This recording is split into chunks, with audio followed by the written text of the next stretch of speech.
नमस्कार दोस्तों, मैं डॉक्टर आशुतोष कुमार चौबे आप सभी का स्वागत करता हूं अपने यूट्यूब चैनल टारगेट पीसीएस में। दोस्तों, आज हम जो है भारत के भौतिक भूगोल का हिस्सा देखेंगे। जो कल हम चर्चा कर रहे थे भारत के भौतिक प्रदेश का दूसरा हिस्सा होगा। ये दूसरा वीडियो है।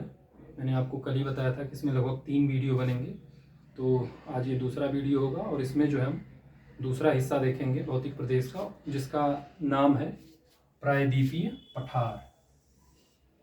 वैसे तो ये काफ़ी बड़ा अध्याय है, अध्याय का कह सकते हैं, भाग है ये भारत के भौतिक प्रदेश के।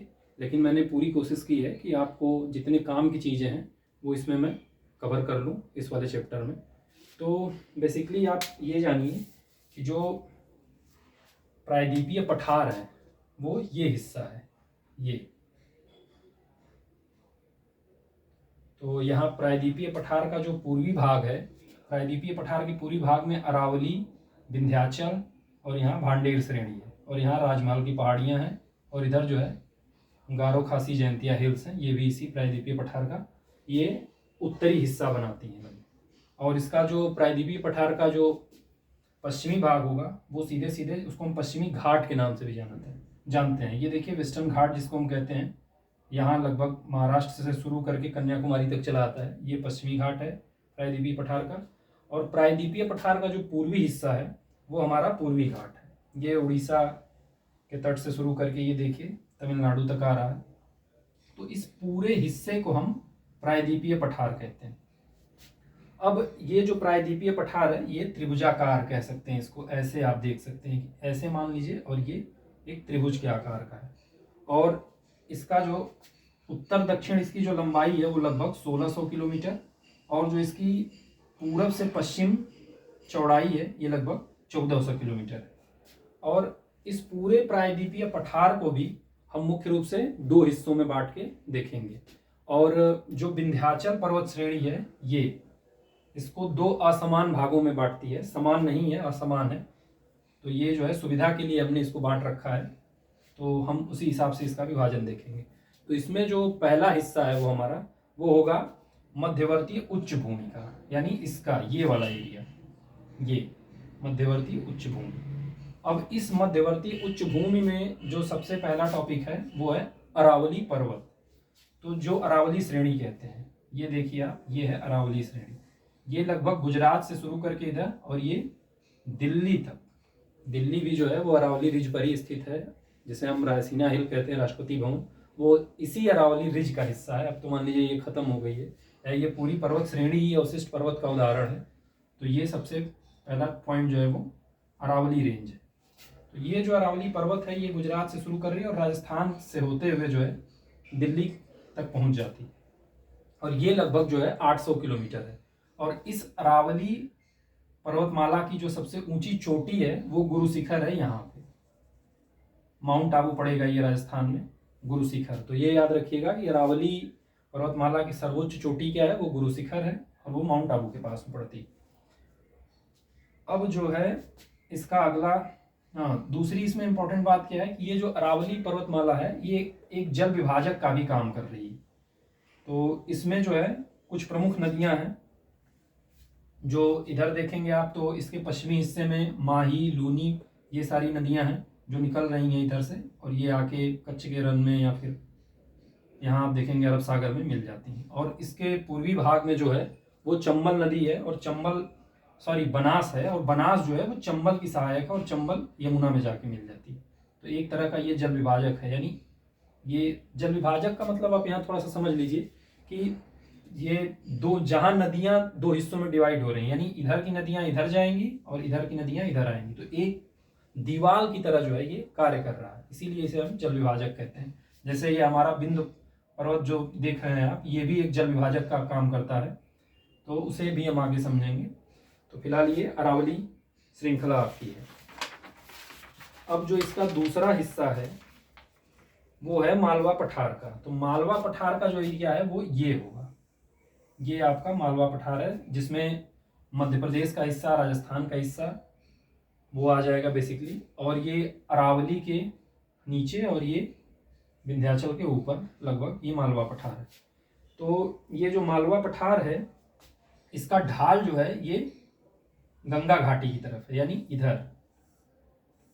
और इससे बहुत सारी नदियां निकलती हैं मालवा पठार से। यहाँ आप देखेंगे कि पार्वती नदी है, काली सिंध है, और उसके बाद जो है चंबल और केन नदियां हैं, ये सारी इसी मालवा पठार में स्थित हैं। और ये मालवा पठार बेसिकली जो है वो काली मिट्टी का क्षेत्र है, तो ये उपजाऊ है काफ़ी, और यहाँ उत्पादन भी अच्छा होता है कृषि का। और ये मध्यवर्ती उच्च भूमि का भाग है। और यही मालवा पठार में ही आप देखेंगे कि भोपाल स्थित है। और भोपाल किसके किसके बीच स्थित है, तो दो नदियां हैं, पार्वती और काली सिंध। इन दोनों के बीच में भोपाल, जो आप जानते हैं मध्य प्रदेश की राजधानी भोपाल, वो इसके बीच में स्थित है। तो ये इसका दूसरा भाग है मालवा पठार। अब जो है मालवा पठार के बाद इसका तीसरा हिस्सा जो होगा मध्यवर्ती उच्च भूमि, यानी प्रायद्वीपीय पठार में मध्यवर्ती उच्च भूमि का जो तीसरा हिस्सा है वो बुंदेलखंड, बघेलखंड और विंध्याचल है। यानी ये आप देखेंगे कि बुंदेलखंड, बघेलखंड और ये विंध्याचल। तो बुंदेलखंड जो है वो बेसिकली दक्षिणी उत्तर प्रदेश और उत्तरी मध्य प्रदेश का हिस्सा है। और यही जब आगे की तरफ बढ़ता है तो यहाँ ये बघेलखंड के नाम से जाना जाता है। और यहाँ बिहार के पास में ये भांडेर श्रेणी है, कैमूर भांडेर, वहाँ तक ये विस्तृत है। और इसके बाद जो इसमें तीसरा हिस्सा है वो विंध्याचल का है। ये आप देख रहे हैं कि नहीं, है एक विभाजक के रूप में है उत्तर भारत और दक्षिण भारत के। तो ये गुजरात से शुरू करके ये बिहार तक पूरा विस्तृत है विंध्याचल। अब जो है, हाँ एक चीज और मालवा पठार में मुझे आपको बतानी है कि जो मालवा पठार है ये सबसे ज्यादा गली अपर्दन से प्रभावित इलाका है। आप जानते हैं कि चंबल इसी से होके जा रही है, और चंबल जो है बड़े बड़े बीहड़ का निर्माण करती है, जिन्हें हम रेवाइंस कहते हैं। जहां आप जानते होंगे कि चंबल के डाकुओं के बारे में आप सुने हैं, और वो इन्हीं बीहड़ों में रहते थे। इधर ये भिंड मुरैना का इलाका पड़ेगा इधर, तो ये रेवाइंस है, और ये सबसे ज्यादा गली इरोजन से प्रभावित है नदियों के प्रभाव में। अब इसका जो चौथा भाग होगा वो होगा आपका छोटा नागपुर पठार, यानी ये इलाका, इसको हम कहेंगे छोटा नागपुर पठार। छोटा नागपुर पठार जो है वो खनिज संपदा से संपन्न है। आप सभी जानते हैं कि नहीं है, यहाँ पे लोहा, कोयला, जैसे झरिया की खानें हो गई, या लोहा निकलता है, बोकारो की जो खान है, वो सारी जगहें यहीं आपको मिलेंगी। तो इस जो छोटा नागपुर का पठार है, यहाँ से महानदी, सोन नदी, और उसके बाद जो है स्वर्णरेखा और दामोदर नदियाँ निकलते हैं। महानदी आपकी यहाँ ऐसे निकलेगी, उसके बाद जो स्वर्ण रेखा है वो यहाँ आती है, बंगाल की खाड़ी में मिल जाएगी, और यहीं से स्वर्ण रेखा नदी निकलेगी। और इसके साथ जो है ये जो छोटा नागपुर का पठार है, इसमें और बहुत सारे छोटे छोटे पठार है, जैसे रांची का पठार, कोडरमा का पठार, पलामू का पठार। तो ये सारे जो हैं वो इसी के हिस्से हैं, किसके, आपके छोटा नागपुर पठार के। और ये छोटा नागपुर पठार खनिज मामले में भी काफ़ी संपन्न है, हम सभी जानते हैं। और ये मुख्य रूप से झारखंड और पश्चिम बंगाल राज्य में फैला हुआ है छोटा नागपुर पठार। छोटा नागपुर पठार के बाद जो मध्यवर्ती उच्च भूमि का अगला पड़ाव है वो है हमारा मेघालय का पठार, जो यहाँ पे है। यहाँ कंफ्यूज नहीं होना, एक चीज मैं आपको बता दूं कि ये जो है हिमालय का हिस्सा नहीं है। ये जो मेघालय पठार है वो प्रायद्वीपीय पठार का ही भाग है। और यहाँ एक गैप है जिसको हम कहते हैं मालदा भ्रंश या मालदा गैप। गंगा नदी आ रही है यहाँ, तो ये जो है काट काट के इस पठार को नीचे कर दिए। ये यहाँ दिखाई नहीं देता है, और ये गंगा मैदान के द्वारा जो है लाई गई मिट्टी द्वारा ये पटा हुआ है, इसलिए हम इस गैप को नहीं देख पाते हैं। तो इसे हम मालदा गैप कहते हैं। इससे जो है ये मुख्य प्रायद्वीपीय भाग से जो है, ये जो शिलांग का पठार भी इसको कहते हैं हम, यानी मेघालय पठार को, तो ये अलग है। तो ये है बेसिकली प्रायद्वीपीय पठार का ही हिस्सा। अब यहाँ थोड़ा सा हम समझ लेते हैं कि ये जो शिलांग पठार है ये मुख्य रूप से 3 हिस्सों में डिवाइड है। जो सबसे पश्चिमी हिस्सा है इसको हम कहते हैं गारो हिल्स, और उसके बाद जो इसका मध्य वाला भाग है उसको हम कहते हैं खासी हिल्स, और जो सबसे इसका पूर्वी हिस्सा है उसको हम कहते हैं जयंतिया हिल्स। तो कभी कभी परीक्षा में जो है ये सीधे आ जाता है मिलाने के लिए भी, कि जैसे पश्चिम से पूरब कैसे इसका विस्तार है। तो आप याद रखिए ये गारो, खासी और जयंतिया। मैंने यहाँ एक शॉर्ट में GK लिख रखा है, तो ये भी समझ सकते हैं। और जो मेघालय की राजधानी है शिलांग, वो कहाँ स्थित है, इसमें ये खासी हिल्स पे स्थित है, यानी इसके मध्य भाग में स्थित है। तो ये भी याद रखना है। तो मध्यवर्ती उच्च भूमि जो है ये लगभग हो गया। अब इसका जो दूसरा हिस्सा है वो है दक्कन का पठार। तो दक्कन के पठार में जो सबसे पहली चीज है वो है सतपुड़ा श्रेणी, वो यहाँ ये सतपुड़ा। तो जो सतपुड़ा श्रेणी है ये नर्मदा और ताप्ती नदियों के बीच में है, यानी नर्मदा इसके ऊपर बह रही है, ये नर्मदा, और ये आप देख सकते हैं ताप्ती, ये दोनों नदियां यहाँ आके अरब सागर में गिरेंगी, और इसके बीच जो है वो सतपुड़ा श्रेणी है। तो ये जो ताप्ती नदी है नीचे विंध्याचल हो जाएगा, और ऊपर क्या है सतपुड़ा है, तो इसके बीच में जा रही है। अब इसमें समझने वाली बात क्या है कि इस पर्वत श्रेणी को क्षेत्रीय नामों से भी जानते हैं, तो उसका एक क्रम है, मैं आपको लिख के दे दे रहा हूं, इसको आप याद कर लीजिए कि कैसे ये शुरू होती है। सबसे पहले ये शुरू होगी यहाँ गुजरात के पास में राजपीपला, राजपीपला, ये पहाड़ियां हैं बेसिकली सतपुड़ा की, इसको आप याद रखिएगा, इस क्रम को याद रखिएगा क्योंकि ये पूछा भी गया है, पूछा भी जा सकता है। फिर उसके बाद है सतपुड़ा, सतपुड़ा के बाद महादेव,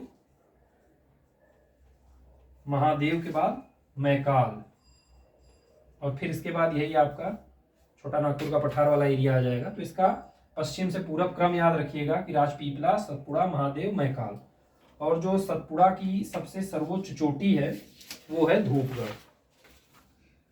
धूपगढ़ जो है वो सतपुड़ा की सबसे सर्वोच्च चोटी है, तो इसको भी याद रखना है कि सतपुड़ा में सबसे सर्वोच्च चोटी जो है वो धूपगढ़ की है। और ये जो धूपगढ़ है इसी के पास में आप देखेंगे कि मध्य प्रदेश में एकमात्र पर्वतीय क्षेत्र है, पर्यटन स्थल जिसको हम जानते हैं पंचमढ़ी, वो इसी सतपुड़ा में स्थित है और धूपगढ़ के पास में स्थित है। उसके बाद जो है दूसरा हिस्सा जो है ये दक्कन के पठार का वो है महाराष्ट्र का पठार। महाराष्ट्र का पठार ये है, मतलब ये अगर आप वेस्टर्न घाट को छोड़ दीजिए तो लगभग पूरा जो महाराष्ट्र का इलाका है उसे हम महाराष्ट्र के पठार के नाम से जानते हैं। और उस महाराष्ट्र के पठार में भी लगभग 5 छोटी छोटी पहाड़ियाँ हैं, जैसे अजंता एलोरा आप नाम जानते हैं, तो अजंता के पास में अजंता पहाड़ी है। उसके बाद जो है गोदावरी नदी जहाँ से बहती है वो गोदावरी घाटी है वो। तीसरा यहाँ अहमदनगर, पुणे के नीचे पड़ता है, अहमदनगर बालाघाट का पठार कहते हैं, वो भी इसी महाराष्ट्र पठार का हिस्सा है। और उसके बाद जो है 5वां जो हिस्सा है वो महादेव उच्च भूमि के नाम से जाना जाता है। तो यहाँ कंफ्यूज नहीं करना है, ये 5 जो मैंने नाम बताए ये आपके महाराष्ट्र पठार के ही हिस्से हैं, ये मैं बता दे रहा हूँ ताकि आपको दिमाग में रहे। और अगर बाय द वे कभी कुछ पूछ दिया जाए कि नहीं है, जैसे मान लीजिए महाराष्ट्र पठार के हिस्सों में से ही किसी पहाड़ी को पूछ के दे के पूछ सकते हैं कि किसका हिस्सा है, तो आपको याद रहे। अब इसके बाद क्या है कि उड़ीसा उच्च भूमि, यहाँ वाला हिस्सा ये प्रायद्वीपीय पठार का हिस्सा है, तो इसमें कुछ ज़्यादा नहीं है, बस जान लीजिए कि नहीं उड़ीसा उच्च भूमि यहाँ है, उड़ीसा में। और इसके बाद इसका जो अगला हिस्सा होगा वो दंडकारण्य, यानी छत्तीसगढ़, ये छत्तीसगढ़, आंध्र प्रदेश और महाराष्ट्र की सीमा है ये, और उड़ीसा की सीमा है जिसे हम दंडकारण्य कहते हैं। अब ये समझिए कि जो छत्तीसगढ़ का दक्षिणी हिस्सा है जैसे बस्तर संभाग, और आंध्र प्रदेश का उत्तरी हिस्सा और उड़ीसा का दक्षिणी हिस्सा, और यहीं पे मलकानगिरी की पहाड़ियाँ और ये सारी चीज़ें हैं, तो इसमें भी बहुत कुछ खास नहीं है। अब इसके बाद जो है अगला क्रम है वो है कर्नाटक पठार, यहाँ ये केरल, कर्नाटक और तमिलनाडु के बॉर्डर पे है। तो कर्नाटक पठार जो है, कर्नाटक पठार में एक बहुत फेमस पर्वत श्रृंखला है या श्रेणी है जिसको हम कहते हैं बाबा बूदन की पहाड़ी। कॉफ़ी के लिए प्रसिद्ध है ये, यहाँ पे कॉफ़ी का उत्पादन होता है। और इस बाबा बूदन की पहाड़ी की जो सर्वोच्च चोटी है वो है कुद्रेमुख, यहाँ पे कर्नाटक में कुद्रेमुख से लोहा भी निकलता है, उसे हम भी जानते हैं, तो वो क्षेत्र यही है। और इसी से कृष्णा और तुंगभद्रा नदियाँ निकल रही हैं। इसके बाद जो अगला हिस्सा है इसका वो है तमिलनाडु पठार का, तमिलनाडु पठार ये वाला हो जाएगा। अब तमिलनाडु पठार में बहुत सारी पर्वत श्रेणियाँ उसे भी हम जान लें, जैसे जवादी श्रेणी, शिवराय, कलरायन, पचमलाई, ये यहाँ पे छोटी छोटी श्रेणियाँ हैं। यहाँ मैंने पूरी घाट बना रखा है इसलिए यहाँ नहीं बना रहा हूँ, यहाँ पे है वो। अब इसमें सबसे महत्वपूर्ण जो हिस्सा है दक्कन के पठार में, जहाँ से सीधे सीधे हमें प्रश्न मिलते हैं परीक्षा में, वो है हमारा पश्चिमी घाट और पूर्वी घाट। ये आप देख रहे हैं कि ये अविच्छिन्न श्रृंखला है, लगभग 1600 किलोमीटर लंबी है। ये गुजरात महाराष्ट्र बॉर्डर से लेके यहाँ आप आ जाएंगे कन्याकुमारी तक, इसको हम कहते हैं पश्चिमी घाट। ध्यान दीजिए, ये वेस्टर्न घाट, ये कोई पहाड़ तो नहीं है, ये मतलब इसी प्रायद्वीपीय पठार का करार है। और ये भारत में दूसरी सबसे लंबी रेंज के तौर पर, जैसे अगर हिमालय को मैंने कल बताया था आपको कि 2400 किलोमीटर लंबा है ये, उसके बाद जो सबसे लंबी श्रृंखला के तौर पर अगर आप देखेंगे भारत में, तो वो यही है वेस्टर्न घाट, जो लगभग 1600 किलोमीटर लंबी है।